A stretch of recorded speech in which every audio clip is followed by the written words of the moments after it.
Hello everyone, welcome to trigonometry lecture series part 4। पिछले lectures में हमने सिमिलर ट्रायंगल पर बेस्ड एक चैलेंजिंग प्रॉब्लम सॉल्व किया था। ठीक है, तो उसमें हमने स्टेप बाय स्टेप पूरा सॉल्यूशन किया था।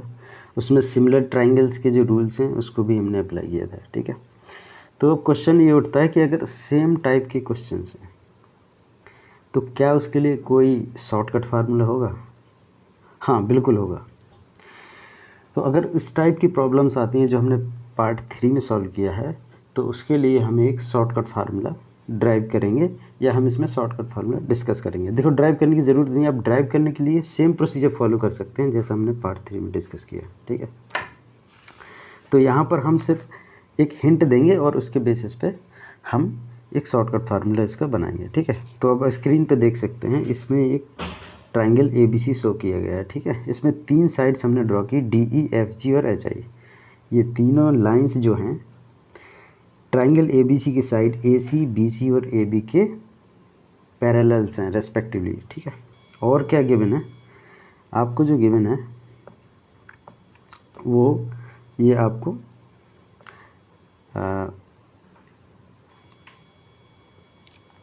गिवन जो है वो 3 ट्राइंगल के एरिया गिवन है। ठीक है, कौन कौन से हैं?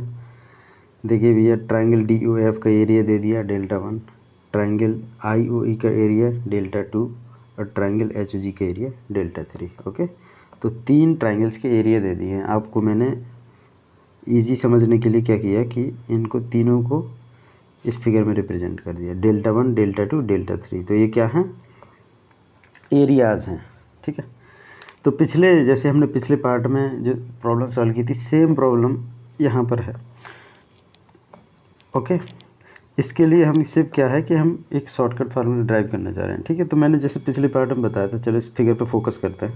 पिछले पार्ट में मैं बताया था कि जब लाइंस पैरेलल होती हैं तो आप पहले इस लाइन को कंसीडर करिए। चलिए हम लाइन DE और AC जो पैरेलल हैं इनको कंसीडर करते हैं। तो मैं कह सकता हूँ क्या कि ये जो एंगल है, कौन सा एंगल? A, ये इसके एंगल D के बराबर है ऑब्वियसली। यानी कि जो एंगल D पे जो एंगल बन रहा है वो इस एंगल के बराबर होगा। क्यों? क्योंकि ये दोनों पैरेलल साइड्स हैं और उसको ये हमारे एक स्लैंट लाइन या ऑब्लिक लाइन इंटरसेक्ट कर रही। तो ये क्या है? करस्पॉन्डिंग एंगल्स हैं। ठीक है, इसीलिए ये दोनों एंगल बराबर होंगे। ओके, तो मैं क्या कर रहा हूँ, क्योंकि ये करस्पॉन्डिंग एंगल है तो अगर ये एंगल A है, या मैं सिंपली A से ही रिप्रेजेंट कर देता हूँ, अगर ये एंगल A है तो ये एंगल भी A होगा। समझ गए मेरे भाई? क्योंकि ये करस्पॉन्डिंग एंगल है। सिमिलरली ये जो C एंगल है ये इस एंगल के बराबर होगा क्योंकि ये भी करस्पॉन्डिंग एंगल है। ठीक है, मैं सिर्फ इन चीज़ों को डिस्कस करता हूँ, रिकैप कर सकते हैं। पार्ट 3 में मैंने एक्सप्लेन किया है, लेकिन शायद मैं ये एंगल बताना भूल गया, इसलिए मैं ये यहाँ पे इसको रिपीट कर रहा हूँ ताकि आप समझ सकें कि एंगल कैसे बराबर आए थे। ठीक है, तो ये करस्पॉन्डिंग एंगल है, तो एंगल C और ये दोनों एंगल ये क्या है? बराबर है। ओके, सिमिलरली अगर आप FG और BC इन दो पैरेलल लाइंस को कंसीडर करें तो भैया जो एंगल B इधर है वही एंगल B इधर होगा, क्योंकि ये भी क्या है? करस्पॉन्डिंग एंगल है भाई, क्योंकि ये पैरेलल साइड है और ये ऑब्लिक लाइन है जो इंटरसेक्ट कर रही है। तो ये दोनों क्या हो गए? करस्पॉन्डिंग एंगल हो गए। समझ गए? ओके, तो ये एंगल हो गए। इसी तरीके से जो ये C एंगल है, ओके, ये इसके बराबर होगा क्योंकि ये भी करस्पॉन्डिंग एंगल है। सिमिलरली अब आप HI को कंसीडर करिए और AB को कंसीडर करिए, इन दो पैरेलल लाइंस को कंसीडर करिए, तो आप पाएंगे कि जो एंगल A जो है, ओके, ये एंगल A के बराबर होगा, ये भी एंगल A होगा क्योंकि दोनों क्या हैं? करस्पॉन्डिंग एंगल है। ठीक है, सिमिलरली ये जो एंगल B है ये भी एंगल B होगा। ठीक, अब जो एंगल ये B है ये एंगल भी B होगा। क्यों? क्योंकि ये एंगल और ये एंगल कैसे हैं? अल्टरनेट एंगल हैं भाई मेरे। ये दो पैरेलल लाइंस हैं और ये क्या है ये है एक स्लैंट लाइन, ओब्लिक लाइन है, तो ये इंटरसेक्ट करेगी तो भैया अल्टरनेट एंगल बराबर होंगे ना। तो मैं क्या कर रहा हूँ, इसलिए मैंने इन दोनों को बराबर दिखा दिया, ठीक है। इसी तरीके से आप देख सकते हैं कि ये एंगल ए है तो ये भी एंगल ए होगा। क्यों होगा ए? क्योंकि ये वाला और ये वाला ये भी दोनों क्या हैं, अल्टरनेट एंगल हैं। तो हमने यार एंगल को बहुत डिटेल में पढ़ा था, मैंने टाइप्स बताए थे बहुत सारे, जितने टाइप्स होते हैं एंगल के वो आप यहाँ अप्लाई करने हैं, ठीक है। तो हम क्या हुए, पहले एंगल को डिस्कस किए, फिर ट्राइंगल को डिस्कस किए, फिर सिमिलर ट्राइंगल्स पे आए, और उन सिमिलर ट्राइंगल को प्रूव करने के लिए या उसकी क्राइटेरिया को समझने के लिए हमने एंगल्स को यूज़ किया। सेम चीज़ यहाँ पर कर रहे हैं, ठीक है। तो हमने क्या किया, जितने भी एंगल्स हैं, अब देखिए ये जो एंगल सी है, ये एंगल सी इसके बराबर होगा। Okay done. ओके मैंने डबल लाइन से एंगल सी को रिप्रेजेंट किया, तो ये एंगल बराबर हो गए। इस तरीके से ये एंगल बराबर हो जाएंगे। अब मुझे बता सकते हो कि ये जो आपका सी है तो ये भी सी होगा। देखिए मैं सब एंगल रिप्रेजेंट कर सकता हूँ। ये एंगल बी, ये देखो ये सी और सी को मैंने बराबर क्यों ले लिया, कौन सा सी, ये और सी, ये सी, इन दोनों को बराबर इसलिए लिया क्योंकि ये अपोजिट एंगल है मेरे भाई। ये और ये दो लाइन इंटरसेक्ट करती हैं, तो क्या ये दोनों जो अपोजिट एंगल हैं, जिनको हम वर्टिकली अपोजिट भी बोलते हैं क्योंकि कॉमन वर्टेक्स पे हैं, ये कॉमन वर्टेक्स है, इसके अपोजिट हैं, इसलिए दोनों के दोनों एंगल क्या हैं, बराबर हैं। तो हम सेम चीज़ तो यूज़ कर रहे हैं, यानी जो हमने पढ़ा है एंगल्स के बारे में वही एंगल्स यूज़ कर रहे हैं, opposite angles, alternate angles, corresponding angles, right, same चीज़। ओके तो ये एंगल होंगे। इसी तरीके से ये जो बी है ये भी बी एंगल होगा। इसी तरीके से ए और ए ये भी बराबर होगा। तो क्या मुझे बताइए कि जितने भी ट्राइंगल देख रहे हैं वो कौन कौन से ट्राइंगल हैं। बहुत सारे ट्राइंगल, जैसे एक पहला ए बी सी एक ट्राइंगल है, एक ये ट्राइंगल है डी ओ एफ, दूसरा ट्राइंगल ओ आई ई, तीसरा ट्राइंगल डी बी ई। ये सब के सब क्या हैं, सिमिलर हैं, क्योंकि इन सब में क्या कॉमन है, तीनों के तीनों एंगल बराबर हैं। ए बी सी में देख लीजिए, ए बी सी 3 एंगल्स हैं, डी एफ ओ में देख लीजिए ए बी सी 3 एंगल्स हैं, वो भी बराबर हैं। मतलब सब में जो एंगल्स हैं वो बराबर हैं। किसके बराबर हैं, एंगल ए बी और सी के बराबर हैं। तो जितने भी आप ट्राइंगल देखेंगे, जैसे कि ए बी सी, ये ओरिजिनल ट्राइंगल है जो गिवन था, और ट्राइंगल डी एफ ओ। अच्छा भैया मैं डी एफ ओ ही क्यों लिख रहा हूँ, मैं क्या ऐसा भी नहीं लिख सकता था कि इसको लिख सकता हूँ डी ओ एफ? नहीं भाई, जब हम दो सिमिलर ट्राइंगल लिखते हैं ना, चलिए मैं बता देता हूँ। जैसे ट्राइंगल ए बी सी है और ट्राइंगल डी एफ ओ है, तो जिस ऑर्डर में मैंने फर्स्ट ट्राइंगल के वर्टिसेस को लिया है, यानी ए बी सी, उसी ऑर्डर में मैं दूसरे सिमिलर ट्राइंगल यानी कि डी एफ ओ के वर्टिसेस को भी लूँगा। इससे ये रिप्रेजेंट हो रहा है कि जो एंगल ए है वो डी के बराबर है, एंगल जो बी है वो एफ के बराबर है, और जो एंगल सी है वो ओ के बराबर है। देखिए एंगल्स का ऑर्डर दोनों सिमिलर ट्राइंगल में सेम होना चाहिए। अगर हम उल्टा सीधा लिखते हैं, मान के चलिए डी एफ ओ की जगह में डी ओ एफ लिख देता, तो क्या मुझे आप बता सकते हैं कि भैया क्या एंगल ए डी एंगल के बराबर है? यानी जो वर्टेक्स ए पर जो एंगल बन रहा है, क्या वर्टेक्स डी पर वही एंगल बन रहा है? नहीं। तो जब भी हम सिमिलर ट्राइंगल लिखते हैं, ठीक है, जब भी हम सिमिलर ट्राइंगल लिखते हैं तो उनके वर्टिसेस का ऑर्डर क्या होना चाहिए, सेम होना चाहिए, और वो ये रिप्रेजेंट करना चाहिए कि ये ट्राइंगल का जो वर्टिसेस का जो ऑर्डर है वो सेम ऑर्डर में है। अगर हम ऑर्डर को चेंज कर देते हैं तो वो सिमिलर नहीं होते हैं। तो सिमिलर ट्राइंगल लिखते समय हमें वर्टिसेस का ऑर्डर बहुत ज़रूरी है, क्योंकि जब भी हम सिमिलर ट्राइंगल का पहला वर्टेक्स लिखते हैं पहले ट्राइंगल का, तो वो दूसरे ट्राइंगल के पहले वर्टेक्स से मैच करना चाहिए, बी का एफ से मैच करना चाहिए, सी का ओ से मैच करना चाहिए, ठीक है। तो ये रूल होता है भैया, ऐसे लिखना चाहिए। अगर मैं यहीं पे अगर चलिए मैं लिख देता डी ओ एफ, तो क्या ये ऐसा पॉसिबल है? क्या आप बता सकते हैं कि जो एंगल ए है वो क्या डी के बराबर है? नहीं है, ये गलत है। ना ही एंगल बी ओ के बराबर है, ये भी गलत। अब देख सकते हैं फिगर में, क्या एंगल बी यानी ये वाला एंगल, क्या एंगल ओ मतलब इस वर्टेक्स ओ पर किस ट्राइंगल में DFO में ये जो है C है और ये एंगल है B और ये है C, क्या ये दोनों बराबर नहीं? तो अगर एंगल बराबर नहीं है वर्टिसेस पे तो हम उन वर्टिसेस को गलत ऑर्डर में नहीं लेते हैं, हमेशा सही ऑर्डर में लेते हैं, ठीक है। तो ध्यान रखने वाली बात है, मैंने इसलिए बताया ताकि आप, ये बहुत ही कॉमन मिस्टेक है जो हम ध्यान नहीं देते, इसलिए ये हमें याद रखना चाहिए कि जब भी हम ऑर्डर लिखते हैं तो उसको ध्यान रखना होता है वर्टिसेस के ऑर्डर को, जब भी सिमिलर ट्रायंगल लिखते हैं तो। Okay, triangle ABC, triangle DFO, triangle TBE, okay, triangle DBE आप फिगर में देख सकते हैं। ट्रायंगल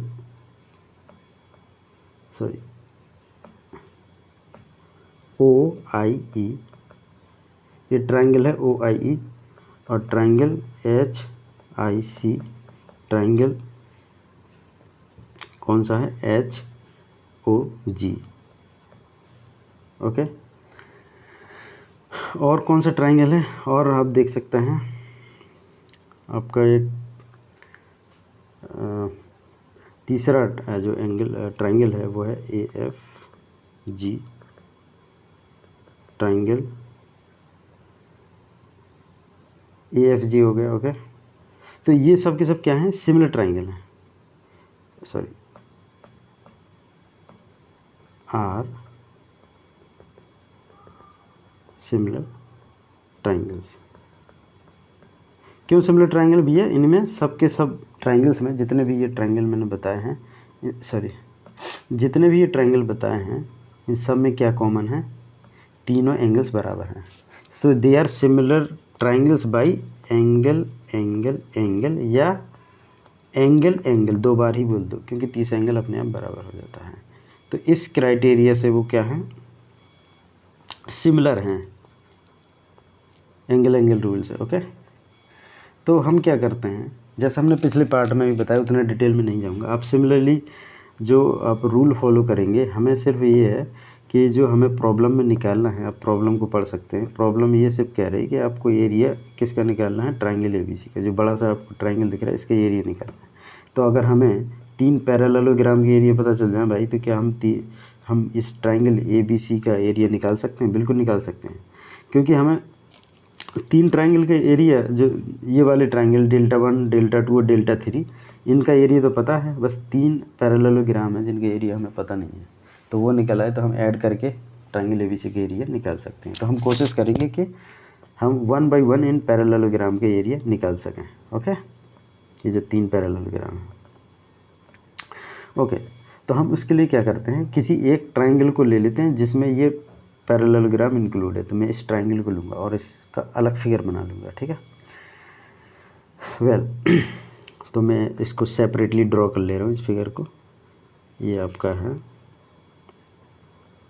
कौन सा ट्रायंगल ले रहा हूँ मैंने पहले बताया, ये वाला DBE, ओके। सो DBE, और इसके इंटीरियर पॉइंट को भी डिनोट कर दे रहा हूँ। कौन कौन से पॉइंट थे, F था और यहाँ पर O था, तो ये पैरेलल था, ओके। और ये पॉइंट यहाँ पर I था, ये O है, ओके। और मुझे ये पता है ये Δ1 है और ये Δ2 है, इनके एरिया पता है। और मुझे पता है कि जो ट्रायंगल DFO है और ट्रायंगल OIE है, मतलब triangle DFO similar to triangle OIE, okay. तो मैं क्या करूँगा, एरिया का रेशियो लूँगा। तो area of triangle DFO divided by area of triangle OIE, इनके एरिया का जो रेशियो होगा, इनके करस्पॉन्डिंग साइड के रेशियो के स्क्वायर के बराबर होगा, ओके। तो इसमें देख लीजिए आप, DFO और OIE, इन दो ट्रायंगल में करस्पॉन्डिंग साइड कौन सी लूँगा, जो कि कोलिनियर है। तो कौन कौन सी कोलिनियर है भैया, कोलिनियर आपको ये दिख जाएंगे, DO और OE, ठीक। तो इन्हीं साइड के रेशियो लूँगा मैं, तो DO और OE, ये मुझे पता है। इसका क्या हो जाएगा, होल स्क्वायर हो जाएगा, ठीक है। जब एरिया हम सिमिलर ट्रायंगल के एरिया का रेशियो लेते हैं तो उनके करस्पॉन्डिंग साइड के रेशियो के स्क्वायर के बराबर हो जाता है, ठीक है। ये तो अब यहाँ पे वैल्यू रख दीजिए। डी एफ ओ का एरिया क्या है, डेल्टा 1। ओ आई ई ट्राइंगल का एरिया क्या है, डेल्टा 2।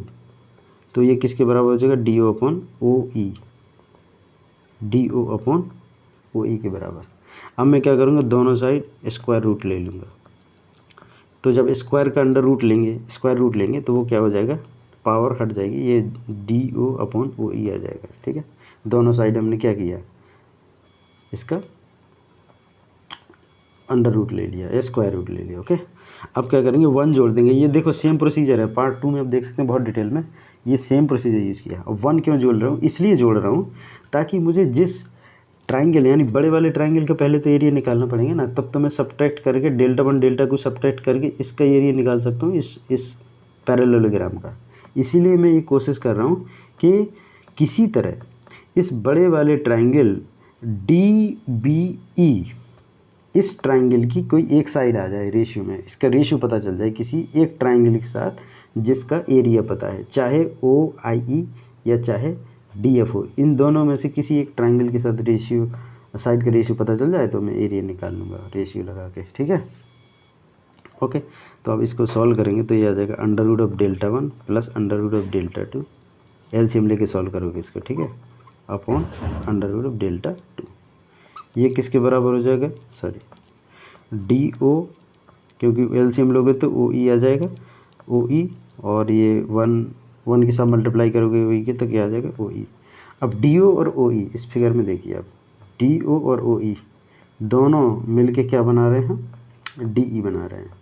तो ये डी साइड है आपकी, ओके।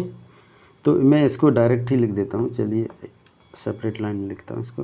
तो आ जाएगा delta under root of delta 1 plus under root of delta 2 divided by under root of delta 2 equal to क्या हो जाएगा, डी ई, दोनों साइड मिलके ऐड होके डी ई आ जाएगा अपॉन ओ ई, ओके। चलिए मैं इसको इक्वेशन 1 मान लेता हूँ। अब क्या करना है आपको, देखिए अब मुझे साइड डी ई, यानी जो डी ई साइड है वो ट्राइंगल डी बी ई की साइड है, इसका रेशियो किसके साथ मुझे पता चल गया, ओ ई। ओ ई किसकी साइड है, ट्राइंगल ओ आई ई की साइड है, ओके। तो अब मैं क्या करूँगा, इनके एरिया का रेशियो लूँगा। चलिए डिफरेंट कलर यूज़ करता हूँ मैं, ट्राइंगल डी बी ई, मुझे यही तो एरिया चाहिए बड़े वाले ट्राइंगल के, जो ये वाला ट्राइंगल है, इसीलिए तो लिया है मैंने बड़ा ट्राइंगल, ओके। तो D B E divide by triangle area of triangle, कौन से ट्राइंगल का लूँगा, जिसकी मुझे साइड पता है, ये ओ ई जो साइड पता है ना, मुझे ओ आई ई ट्राइंगल की साइड पता है, तो मैं इसी के साथ एरिया लूँगा। तो area of triangle O I E, okay. ये क्या होगा भैया, बता दो यार। जब दो सिमिलर ट्राइंगल के रेशियो एरिया का रेशियो लेते हैं, ये दोनों के दोनों सिमिलर हैं भैया, डी बी ई और ओ आई ई सिमिलर हैं, और सिमिलर ट्राइंगल के जो एरिया का रेशियो होता है वो किसके बराबर होता है, करस्पॉन्डिंग साइड के रेशियो के स्क्वायर के बराबर होता है। तो अब हम क्या करेंगे, जो मुझे डी ई और ओ ई पता है ना, इन्हीं साइड्स को यूज करूँगा, क्योंकि ये मुझे नॉन है, मुझे पता है। मैं दूसरी साइड का रेशियो नहीं ले सकता, मैं ऐसा नहीं कर सकता हूँ कि भाई डी बी का रेशियो ले लिया और ओ आई के साथ ले लिया, ऐसा नहीं कर सकता हूँ। मुझे जो रेशियो पता है वो पता है डी ई और ओ ई का, तो मैं यही करस्पॉन्डिंग साइड लूँगा दोनों की। तो मैं क्या लिखूँगा, डी ई अपॉन ओ ई, इन दो करस्पॉन्डिंग साइड का रेशियो ले लिया और फिर इसका स्क्वायर कर दिया, तो ये हो जाएगा एरिया के रेशियो के बराबर, ओके भाई, ओके। तो अब मैं वैल्यू पुट अप कर दूंगा यहाँ पे। मुझे ट्राइंगल डी बी ई, जो ट्राइंगल डी बी ई है, चलिए for better visibility different colour use okay लेता हूँ, ओके। तो जो मुझे डी बी, ट्राइंगल डी बी ई, इसका जो एरिया है वो पता नहीं है, लेकिन मुझे किसका पता एरिया है, ओ आई ई का। ओ आई ई का कितना है भैया, डेल्टा 2, देख लो फिगर में, ये डेल्टा 2 है, ओके ओके। इक्वल टू, ये मुझे रेशियो पता है, कहाँ है ये रेशियो, ये रखा भैया ये रेशियो, वाह। तो रख दो उठा के, बस क्या है, सब्स्टिट्यूट कर दो। सब्स्टिट्यूट करेंगे तो भैया ये हो जाएगा मेरा डेल्टा 1 का under root plus under root of delta 2 divided by under root of delta 2। तो मैं इसका क्या करूँगा, होल स्क्वायर करूँगा। अरे भाई यार, इसी की वैल्यू तो रखी है यहाँ पे मैंने। ओके वेल, तो जब मैं स्क्वायर करूँगा तो चलिए मैं लाइन सेपरेट कर देता हूँ ताकि आपको पता चले ये कैलकुलेशन। सिर्फ चलो इसी पे फोकस करते हैं ताकि कन्फ्यूज़न ना रहे, ठीक है। ओके, तो भैया ट्राइंगल डी बी ई का area divided by delta two, इसको एज ही रखते हैं। इस स्क्वायर को हम खोल लेते हैं। तो इसमें देखो, आपको एक्सपेंड करने की ज़रूरत नहीं है, सिर्फ आप इसको होल स्क्वायर के टर्म में ही रखें इसको। तो क्या मैं लिख सकता हूँ, अगर मैं कहूँ भैया ए बाई बी का होल स्क्वायर है, ए बाई बी का होल स्क्वायर है, तो क्या मैं लिख सकता हूँ ए स्क्वायर अपन बी स्क्वायर? बिल्कुल, न्यूमरेटर का स्क्वायर बटा डेनोमिनेटर का स्क्वायर। तो ए स्क्वायर और बी स्क्वायर ऐसे लिख सकते हैं आप, ठीक है। तो सेपरेटली लिख सकते हैं, इसमें बहुत ही सिंपल कैलकुलेशन है, बहुत सिंपल रूल है मैथमेटिक्स की, ठीक है। तो यही मैंने किया भैया, डेल्टा वन और डेल्टा टू को मैंने होल स्क्वायर की टर्म में लिख दिया। ओके, डिवाइडेड बाई क्या हो जाएगा, डेल्टा टू का अंडर रूट था और मैं इसका होल स्क्वायर कर दूंगा तो डेल्टा टू आ जाएगा। अब ये डेल्टा टू और डेल्टा टू, चलिए मैं अलग कलर यूज़ कर लेता हूँ, ये दोनों क्या हो जाएंगे, कैंसिल हो जाएंगे। तो मुझे जो मिलेगा वो क्या मिलेगा, ट्राइंगल डी बी ई का क्या मिल जाएगा, एरिया मिल जाएगा। कितना मिलेगा भैया, ये मिलेगा आपको डेल्टा वन का under root plus delta two का अंडर रूट, डेल्टा टू का under root, sorry for poor writing, ये डेल्टा टू का अंडर रूट है, ओके, का होल स्क्वायर। ये मुझे एरिया मिल गया। अब मैं क्या करूँगा, मुझे इस ट्राइंगल डी बी ई का क्या मिल गया, एरिया मिल गया। कितना मिला, under root delta one plus under root delta two का होल स्क्वायर, ये मिला मुझे। ओके, तो अब मुझे क्या करना है, अब मैं सिंपली इसको सब्ट्रैक्ट कर दूंगा ताकि मुझे किसका एरिया मिल जाए, पैरेललोग्राम का। यही तो मेरा टारगेट था कि भैया पैरेललोग्राम का एरिया निकल आए किसी भी तरह। तो मैं क्या कर सकता हूँ, आप इसमें देख सकते हैं, चलो मैं कलर से अलग अलग दिखा देता हूँ। मुझे चाहिए एरिया इसका, ओके। अब मुझे एरिया पता चल गया डी बी ई का, तो इन दोनों में से मैं कौन सा एरिया निकाल दूंगा, ये वाला निकाल दूंगा और ये वाला एरिया निकाल दूंगा, तो मुझे ये वाला एरिया मिल जाएगा, ठीक। तो कैसे निकालेंगे इसका, बहुत सिंपल है।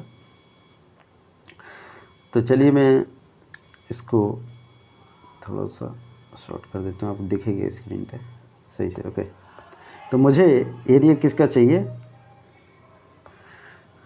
एरिया ऑफ पैरेललोग्राम का चाहिए।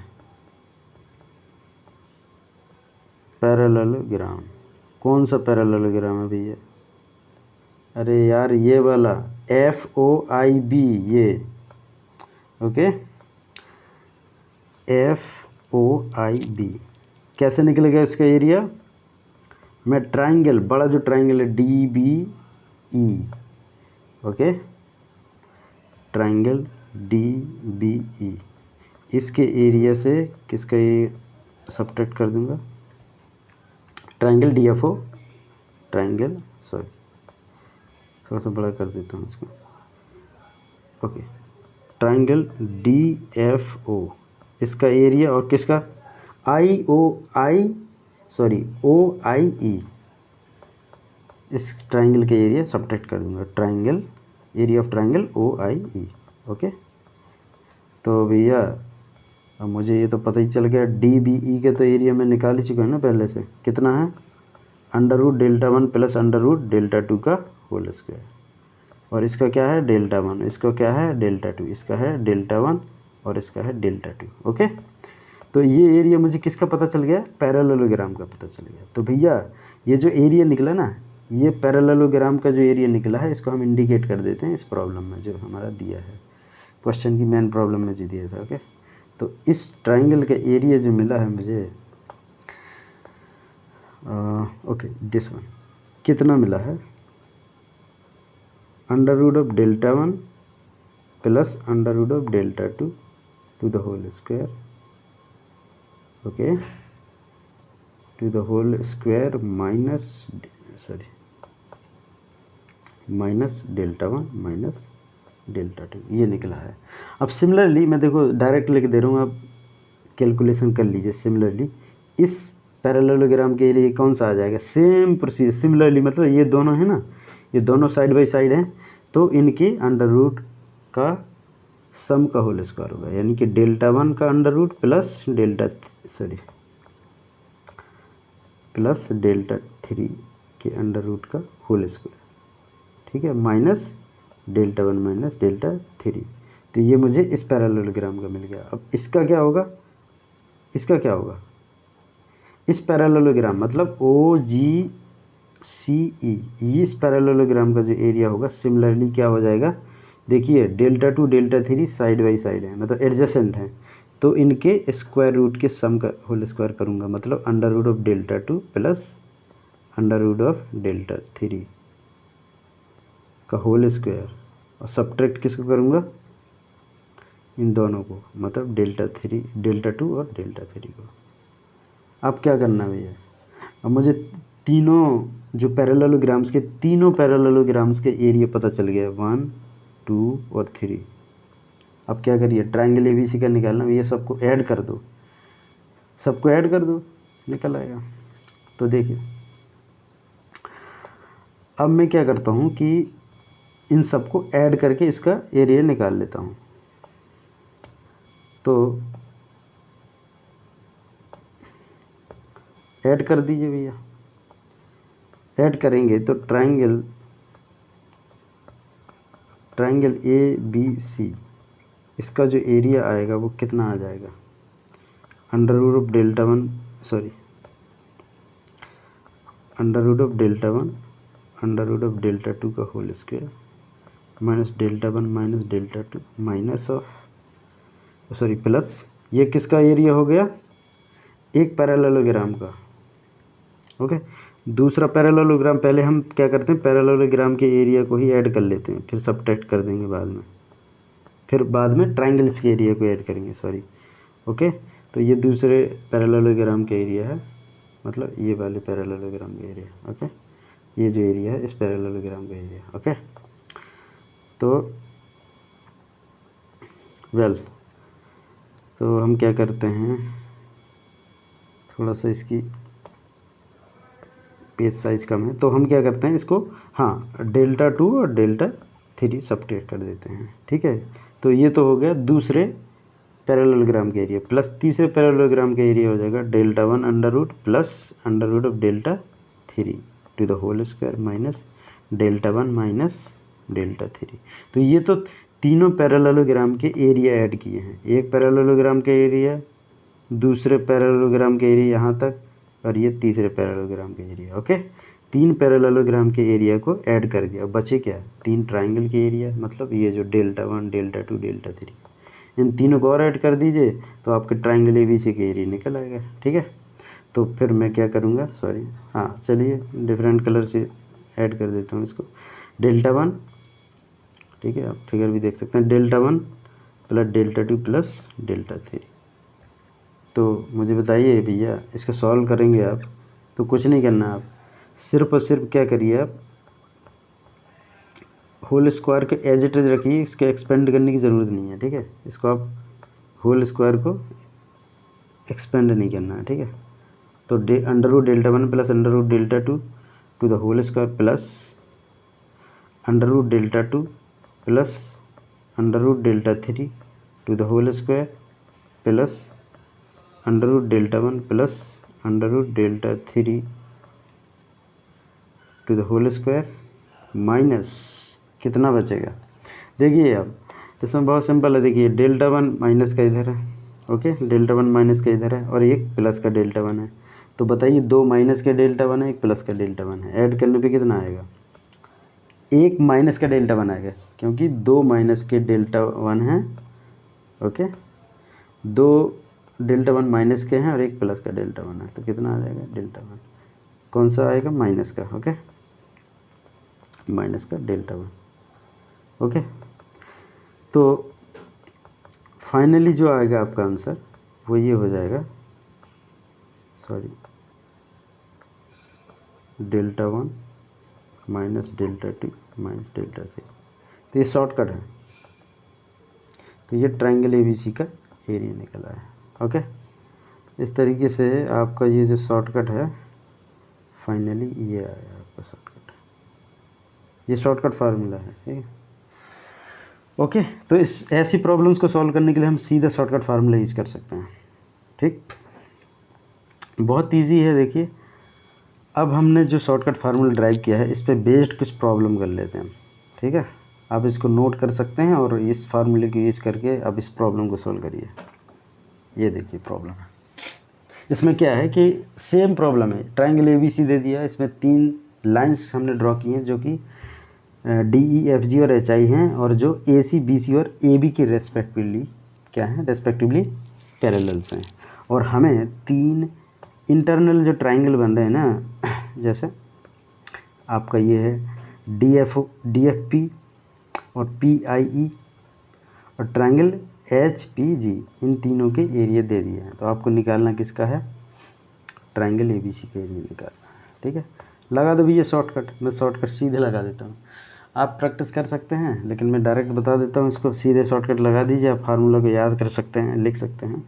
तो जो ट्रायंगल ABC का एरिया आएगा, सीधे क्या करेंगे, हम पहले तो देख लेते हैं गिवन क्या क्या है। देखिए, इसमें ज़रूरी नहीं कि आप डेल्टा 1 डेल्टा 2 को, भैया हम डेल्टा 1 को 4 भी मान सकते हैं, 9 भी मान सकते हैं, और 49 जो 49 दिया है, कुछ भी मान सकते हैं। तो आप किसी एक ऑर्डर में ले लीजिए, क्योंकि भैया जो फार्मूला हमने ड्राइव किया था, चलिए मैं एक बार रिमाइंड करा देता हूँ। इसमें आप देख सकते हैं डेल्टा 1 डेल्टा 2 और डेल्टा 3, इन तीनों के तीनों क्या हैं, साइक्लिसिटी में आप किसी भी ऑर्डर में ले सकते हैं। साइक्लिसिटी का मतलब ये होता है कि एक साइकिल में किसी भी ऑर्डर में ले सकते हैं। मतलब पहले डेल्टा 1 डेल्टा 2 डेल्टा 3 को ले लें, और चाहे डेल्टा 2 से स्टार्ट करें, डेल्टा 2 डेल्टा 3 डेल्टा 1, और चाहे हम डेल्टा 3 से स्टार्ट करें, डेल्टा 3 डेल्टा 1 डेल्टा 2, कोई फ़र्क नहीं पड़ता। ये फार्मूला कैसा है, सिमेट्रिक है। साइक्लिसिटी का इसमें क्या है, साइक्लिसिटी फॉलो हो रही है। ठीक है, फॉलोज साइक्लिसिटी। साइक्लिसिटी का मतलब है हम किसी भी ऑर्डर में इसको काउंट कर सकते हैं। इसीलिए हम क्या कर सकते हैं, डेल्टा 1 को आप कुछ भी मान लीजिए, चलिए 4 से ही स्टार्ट कर लीजिए। तो डेल्टा 2 को हम क्या ले लेंगे, 9 ले लेंगे। हम डेल्टा 2 को 49 भी ले सकते हैं, कोई फ़र्क नहीं पड़ेगा। आप किसी भी ऑर्डर में मान लीजिए। ठीक है, तो चूँकि हम एक कन्वेंशनल ऑर्डर में मानेंगे, तो हम 4 से स्टार्ट करते हैं, तो ऐसे ऑर्डर में चलते हैं। कोई भी ऑर्डर ले लो, कोई फ़र्क नहीं पड़ता। डेल्टा 3 कितना ले लेते हैं, 49। अब लगा दीजिए शॉर्टकट फार्मूला। तो अब मैं सीधे लगा दे रहा हूँ, delta under root delta 1 plus under root delta 2। आप देखते जाइए, जो जो मैंने वैल्यू ली है वहाँ पे इंडिकेट कर दिया। इसका होल स्क्वायर होता है प्लस, फिर delta 2 under root of delta 2 under root of 9 plus under root delta 3 49 का होल स्क्वायर, प्लस फिर क्या करेंगे, अंडर रूट ऑफ डेल्टा 3 यानी 49 का under root, plus under root of delta 1 that is under root of 4 to the whole square, minus delta 1 यानी 4 minus delta 2 9 minus delta 3 that is 49। अब आप इसको solve कर ले भैया, ये आपका आंसर आएगा 144 स्क्वायर यूनिट। वैसे यूनिट इसका दिया नहीं, तो स्क्वायर यूनिट कुछ भी हो सकता है, सेंटीमीटर में हो सकता है, मीटर में हो सकता है, डेसीमीटर में हो सकता है, कोई भी यूनिट हो सकती है। तो हमने इन जनरल इसको स्क्वायर यूनिट लिख दिया। ठीक है, ये आंसर हो गया। ओके, तो ये तो हो गया सिमिलर ट्रायंगल पे बेस्ड। अगर इस टाइप की कोई प्रॉब्लम है तो आप सीधे शॉर्टकट फार्मूला लगा दीजिए। ठीक, कौन सा शॉर्टकट फार्मूला, ये वाला शॉर्टकट फार्मूला। ओके फाइन, चलिए अब हम डिस्कस करते हैं। क्योंकि अभी हम ट्रायंगल्स पर ही बात कर रहे हैं, तो हम ट्रायंगल्स के टाइप्स को पढ़ें। इसके पहले चलो मैं ट्रायंगल बता देता हूँ कि ट्रायंगल मैंने ज्योमेट्री के लेक्चर सीरीज में भी बताया कि ट्रायंगल की डेफिनेशन क्या होती है। तो ट्रायंगल एक ऐसा 2 डायमेंशनल फिगर है जो 3 साइड से बनता है। So triangle is a 2 dimensional figure which consist of और which is made up of 3 straight line segments, या 3 साइड्स कह सकते हो सीधे। Okay, it consist of 3 sides. तो 3 साइड का मतलब ये होता है, जैसे मतलब मैं एक ट्रायंगल, ओके, मैं ट्रायंगल ABC, ये ट्रायंगल है, तो आप क्या समझ रहे हैं कि ये ट्राइंगल जो है ना वो सिर्फ साइड से बनता है, यानी ए बी, बी सी और ए सी। तो मुझे इस फिगर में एक और चीज़ दिखाई दे रही है, अंदर वाली ये वाला एरिया दिखाई दे रहा है। क्या ये ट्राइंगल में शामिल है? नहीं, ये ट्राइंगल में शामिल नहीं होता है भैया, ये ट्राइंगल में शामिल नहीं होता है। तो नहीं होता तो इसको क्या बोलते हैं यार? ये इंटीरियर बोलते हैं इसको, इंटीरियर ऑफ ट्राइंगल एबीसी। तो इसको ट्राइंगल एबीसी का इंटीरियर बोलते हैं। तो ट्राइंगल तो सिर्फ बाउंड्री कर्व है भैया, जो ए बी लाइन दिख रही, बी सी और ए सी, ये सिर्फ लाइन ही जो बाउंड्री है यही ट्राइंगल है। इसका अंदर का पार्ट ट्राइंगल नहीं होता, इसको इंटीरियर ऑफ ट्राइंगल बोलते हैं।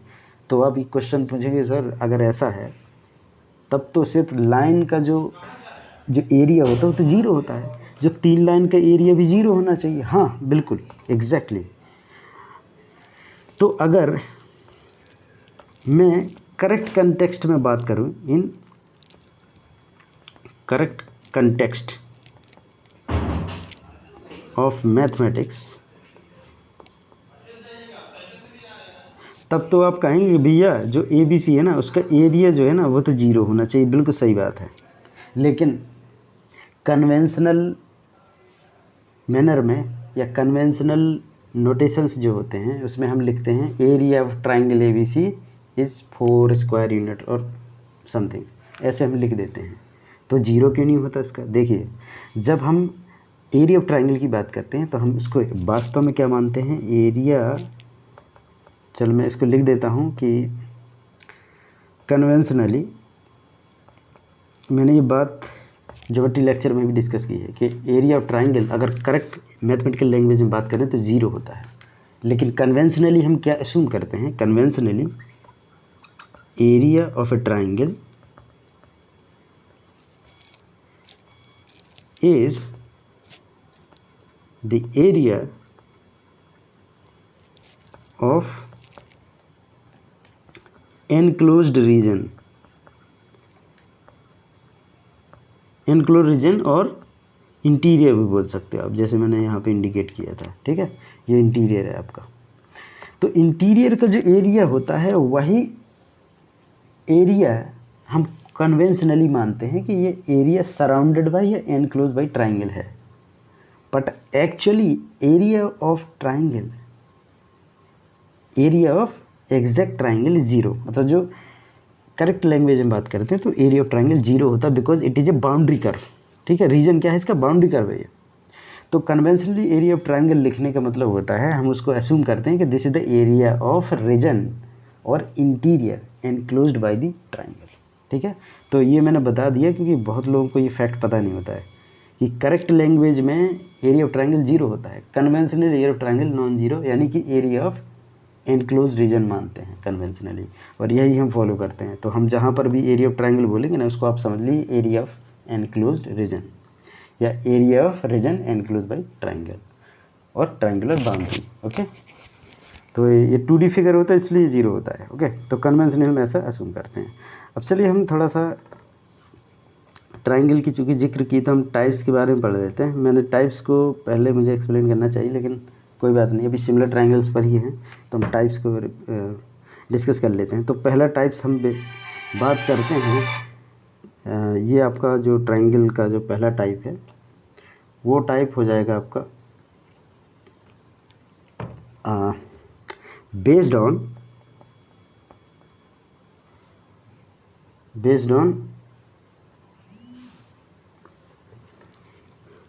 एंगल्स या बेटर टू से इंटीरियर एंगल्स।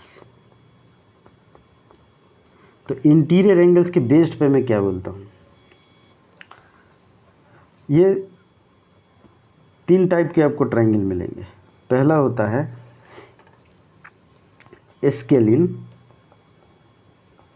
स्केलिन ट्राइंगल, इसको विषम त्रिभुज बोलते हैं। विषम त्रिभुज का मतलब ये होता है कि अगर कोई ट्राइंगल है जिसके 3 साइड है, मान के चलिए ए बी और सी,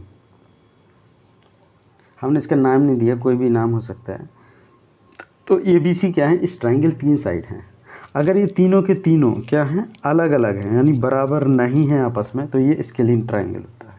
ठीक, दूसरा ट्राइंगल होता है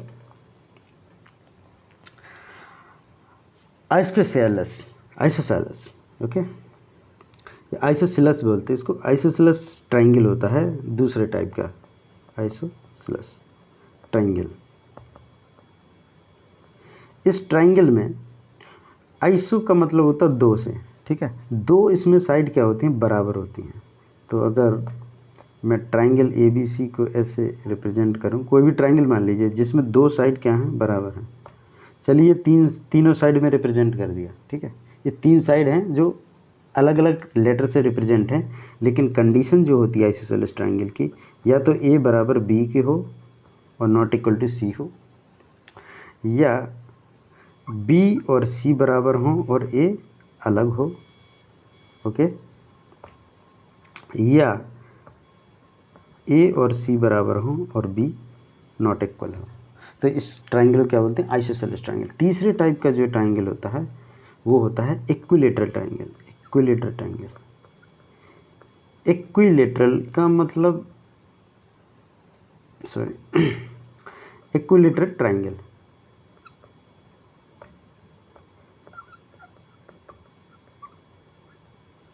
इक्विलेटरल ट्राइंगल में तीनों साइड बराबर होती हैं। तो अगर मैं कोई ट्राइंगल ड्रॉ करूं, एक टिपिकल ट्राइंगल है, मैं एक्चुअल डायमेंशन नहीं है किसी भी ट्राइंगल की, तो मैं ऐसे इसको जनरली, मैं एक जेनरिक ट्राइंगल की बात कर रहा हूँ जिसके साइड्स ए बी सी हैं। तो अगर इस ट्राइंगल में तीनों साइड बराबर हैं, ए बराबर बी बराबर सी, तो ऐसे ट्राइंगल को क्या बोलते हैं, इक्विलेटरल ट्राइंगल, ठीक है। तो ये तो बेस्ड ऑन किस पे हो गए, ये आप कह सकते हैं, सॉरी मैंने यहाँ पे थोड़ा सा इसको गलत इंटरप्रेट किया है। ये बेस्ड ऑन इंटीरियर एंगल नहीं, बल्कि आप कह सकते हैं ये बेस्ड ऑन साइड्स हैं यार, sorry for that, based on sides. मैं साइड के आधार पे इनको क्लासीफाई किया हूँ, टाइप्स बताया हूँ, क्योंकि मैंने सिर्फ साइड को ही तो डिस्कस किया ना। तो ये बेस्ड ऑन साइड्स हैं। तो साइड के बेसिस पे तीन टाइप के ट्राइंगल होते हैं, कौन कौन से, scalene triangle, isosceles triangle and equilateral triangle. तीन ट्राइंगल होते हैं, ठीक है भाई। अब मैं बात करूंगा बेस्ड ऑन दूसरा टाइप, दूसरा जो क्लासिफिकेशन होता है वो किस पे बेस्ड होता है, बेस्ड ऑन एंगल्स। अब मैं एंगल्स के बेसिस पे इनको क्लासीफाई करूंगा, टाइप्स बताऊंगा। तो ये भी भाई तीन टाइप के होते हैं, मेनली तीन टाइप के होते हैं। कौन कौन से टाइप हैं, तो पहले हम क्या करते हैं, तीनों एंगल को अलग अलग मतलब अलग अलग ले लिया हमने, ठीक है, ओके। तो हाँ, अब मैं तीन एंगल्स को जो लूँगा वो एंगल्स मेरे क्या होंगे, एक रेंज में डिफाइन करूँगा मैं इसको, ठीक है। तो पहले ट्राइंगल को, ऐसे ट्राइंगल को कंसीडर करूँगा जिसके तीनों इंटीरियर एंगल क्या हो, 90 डिग्री से कम हो। 90 डिग्री को मैंने एक क्या माना है, एक स्पेसिफिक एंगल माना है। इसको हम राइट एंगल भी बोलते हैं, ठीक है। तो एंगल, जो एंगल 90 डिग्री के बराबर होता है उसको हम क्या बोलते हैं, राइट एंगल बोलते हैं। तो मैं इसी राइट एंगल को क्या मान रहा हूँ, क्लासिफिकेशन के लिए या टाइप बताने के लिए मैं बेसिस मान रहा हूँ, इसको आधार मान के मैं क्लासीफाई कर रहा हूँ। तो पहले जो होता है ऐसा ट्राइंगल जिसके हर इंटीरियर एंगल 90 डिग्री से कम हो, राइट एंगल से कम हो, ओके। तो हम उसको बोलते हैं स्केलिन ट्राइंगल। अब मैं टाइप्स की वजह से बात कर देता हूँ, ठीक है। तो टाइप्स तो मैंने साइड के आधार पर स्केलिन ट्राइंगल बताया था। स्केलिन ट्राइंगल में क्या था कि तीनों साइड्स अलग अलग थी। यहाँ पर एंगल्स अलग अलग हो सकते हैं, सेम भी हो सकते हैं, एंगल्स सेम भी हो सकते हैं, इक्वल भी हो सकते हैं, लेकिन हर एक एंगल, यानी जितने भी तीनों इंटीरियर एंगल सबके सब 90 से कम हो। तो ऐसे ट्राइंगल को मैं क्या बोलता हूँ, एक्यूट ट्राइंगल बोलता हूँ, acute triangle, okay. Acute triangle में क्या है कि मैं कोई एक ट्राइंगल ड्रॉ कर लूँगा। चलिए मैं एक ट्राइंगल ड्रॉ कर ली भैया, मैं इसको चलो ए बी सी से रिप्रेजेंट कर दे रहा हूँ, और इसके जो अंदर के एंगल हैं उनको भी मैं ए एंगल का है, एंगल ए जो है वो वर्टेक्स ए पे एग्जर्ट हो रहा है, या वर्टेक्स ए का इंटीरियर एंगल, ठीक है, वर्टेक्स ए पर, ओके। तो बी जो एंगल है वो वर्टेक्स बी पर इंटीरियर एंगल है, सी जो एंगल है वो वर्टेक्स सी पे इंटीरियर एंगल है। ये कॉमन कन्वेंशन है। तो अगर हम किसी भी ट्रायंगल में ये एंगल को रिप्रेजेंट करना है तो उसके वर्टेक्स पर जो वर्टेक्स का सिंबल है उसी को हम यूज कर लेते हैं एंगल को रिप्रेजेंट करने के लिए। ओके, तो एक तो ये हो गया एक्यूट ट्रायंगल। इसमें कंडीशन ये होती है कि जो भी तीनों एंगल जो दिए ना मेरे भाई, एंगल ए मैं ऐसे भी रिप्रेजेंट करता हूँ। किसी भी एंगल को आप या तो लेटर से रिप्रेजेंट करते हैं या एंगल का सिंबल लगा के रिप्रेजेंट करते हैं। ठीक है, जैसे ट्रायंगल का डेल्टा लगा देते हैं, या आप उसको वर्ड में भी लिख सकते हैं ट्रायंगल, जैसे मैं लिखता हूँ ट्रायंगल ए बी सी, और चाहे आप ऐसे लिख दें कोई ट्रायंगल ए बी सी। ठीक है, तो चलिए, तो मतलब ये सिंबल की बात होगी। ठीक है, तो आप सिंबल कोई भी यूज कर सकते हैं। तो मैं एंगल ए बी और सी, इन तीनों के तीनों क्या हैं, कोई भी तीनों में से कोई भी, यानी every angle out of 3 angle A B C, तीनों एंगल में से तीनों के तीनों क्या है 90 डिग्री से कम है, तो इसको क्या बोलते हैं, एक्यूट ट्रायंगल बोलते हैं। दूसरा होता है राइट ट्रायंगल, क्योंकि मैंने ट्रायंगल का जो क्लासिफिकेशन किया है एंगल के बेसिस पे, उसमें मैंने राइट एंगल को क्या माना है, बेसिस माना है क्लासिफिकेशन। तो दूसरा होता है राइट ट्रायंगल। राइट ट्रायंगल में क्या है, राइट का मतलब होता है 90 डिग्री, और 90 डिग्री एंगल जो होता है वो दो कोऑर्डिनेट एक्सिस जो होते हैं ना, दे आर म्यूचुअली परपेंडिकुलर, ऊर्ध्वाधर बोलते हैं हम उसको। तो परपेंडिकुलर लाइंस के बीच जो एंगल बनता है वो राइट एंगल होता है, 90 डिग्री होता है भैया। जैसे एक ये परपेंडिकुलर लाइन होगी, एक ये परपेंडिकुलर, दो परपेंडिकुलर लाइंस के बीच का एंगल राइट एंगल होता है। ठीक है, तो एक ऐसा ट्रायंगल जिसका एक एंगल कितना हो, 90 डिग्री हो या राइट हो, उसको क्या बोलते हैं, राइट ट्रायंगल बोलते हैं, या राइट एंगल्ड ट्रायंगल भी बोलते हैं। ओके, देखो भैया, मैंने जो एक्यूट ट्रायंगल लिखा है ना, इसको हम बोलते हैं एक्यूट एंगल्ड ट्रायंगल, ऐसा भी लिख सकते हैं, एक्यूट एंगल्ड और ट्रायंगल, ये भी नाम होता है, या ये भी लिख सकते हैं उसको एक्यूट ट्रायंगल ही लिख सकते हैं, सिंपली ऐसे भी लिख देते हैं। तो राइट ट्रायंगल को मैं लिख सकता हूँ राइट एंगल्ड ट्रायंगल, मतलब राइट एंगल वाला ट्रायंगल, या सिंपल लैंग्वेज में राइट ट्रायंगल, ऐसे सिंपल लैंग्वेज में बोल देते हैं, ये शॉर्ट फॉर्म है बोलने के लिए। ठीक है, तो ये जो ए बी सी है, जो ट्रायंगल ए बी सी है, इसमें एक जो है एंगल 90 डिग्री होना चाहिए। तो एटलीस्ट आइदर ए, या तो ए 90 हो जाए, और बी और सी। ठीक है, तो इन तीनों में से कोई भी 90 डिग्री हो जाए तो उस ऐसे ट्रायंगल को क्या बोलते हैं, राइट ट्रायंगल बोलते हैं। ठीक है, ओके। तीसरा होता है आपका obtuse, obtuse triangle. Obtuse triangle, obtuse triangle एक ऐसा ट्रायंगल होता है जिसमें ऑब्ट्यूज अपने मैंने शायद पार्ट 1 में डिस्कस किया है कि टाइप्स ऑफ एंगल्स क्या हैं, उसके मैंने मैग्नीट्यूड के आधार पर बताया। तो ऑब्ट्यूज वर्ड जो लिया गया ना, ऑब्ट्यूज एंगल से लिया। ऑब्ट्यूज एंगल क्या होता है, जो 90 डिग्री से ज़्यादा होते हैं। और अब मुझे ये भी पता है कि किसी भी ट्रायंगल में तीनों एंगल का सम 180 डिग्री होता है, तो उससे कम ही होना चाहिए। यानी एक ऐसा एंगल जो 90 डिग्री से बड़ा हो लेकिन 180 डिग्री से छोटा हो, ऐसे एंगल वाले ट्रायंगल को मैं ऑब्ट्यूज ट्रायंगल बोलता हूँ। ठीक है, यानी कि अगर मैं एक ट्रायंगल बना लेता हूँ और मैंने इस ट्रायंगल को इस तरीके से ड्रॉ किया ताकि एक एंगल दिखे कि 90 डिग्री से ज़्यादा, क्योंकि 90 डिग्री क्या होता है, दो परपेंडिकुलर लाइन के बीच बनता है, लेकिन ये 90 से ज़्यादा होना चाहिए, इसलिए मैंने इसको ये रिप्रेजेंट कर दिया। तो ये मान लीजिए जैसे 100 डिग्री से 100 डिग्री है इसका, सॉरी 100 डिग्री अगर एंगल है तो ये 90 से ज़्यादा है। तो एक angle either A is greater than 90, और इसलिए लगा रहा हूँ क्योंकि एट ए टाइम, मतलब एक टाइम पर एक ही 90 से बड़ा होगा। दो एंगल 90 से बड़े नहीं हो सकते हैं किसी भी ट्रायंगल में, क्योंकि सम ही 180 है भाई, 3 एंगल के सम 180 है। तो एक एंगल 90 से ज़्यादा हो सकता है, दोनों नहीं हो सकते। अगर दोनों 90 से ज़्यादा हो गए तो सम तो 180 से ज़्यादा हो गया, जो कि वैलिड नहीं है, यानी ट्रायंगल एग्जिस्ट ही नहीं करेगा। ठीक, और यह एंगल सी क्या होना चाहिए, 90 से ज़्यादा होना चाहिए। तो ऐसी परिस्थिति में जब, ऐसे केस में जब किसी ट्रायंगल में कोई एक इंटीरियर एंगल क्या हो 90 से बड़ा हो, तो उसको क्या बोलते हैं, ऑब्ट्यूज ट्रायंगल बोलते हैं। ठीक है, तो भैया ये तो हो गया क्लासिफिकेशन ट्रायंगल्स का। ठीक है, इस क्लासिफिकेशन को इसलिए बताया ताकि आगे हम जो जाएंगे ये अलग अलग टाइप्स के जो ट्रायंगल हैं इनके एरिया फाइंड आउट करने में हमको क्या है हेल्प मिलेगी। इसको हम बड़ी बेसिकली मैंने इसको इसलिए एक्सप्लेन किया है कि आगे जाके हम इसको डिस्कस करेंगे एक एक ट्रायंगल को, इसके एरिया कैसे निकलते हैं। ठीक है, तो इस लेक्चर में यहीं तक। Thank you for watching.